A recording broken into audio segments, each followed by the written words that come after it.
Baik, berikutnya perlu juga kami sampaikan terkait dengan kegiatan penyidikan di Kota Ambon ini.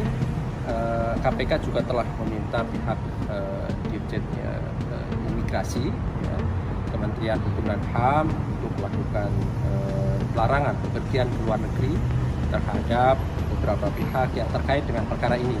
Ya. Setidaknya ada 3 orang yang dilakukan cekal bepergian ke luar negeri.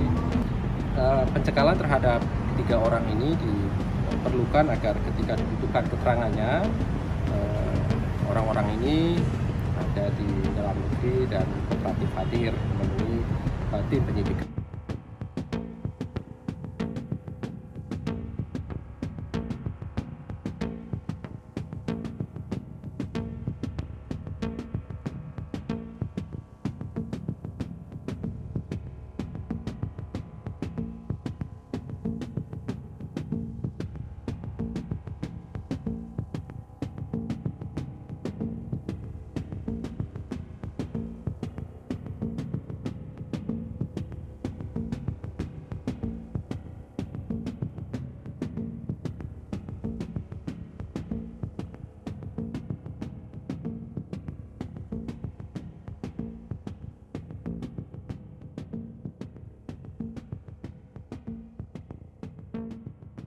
Terima kasih sudah nonton.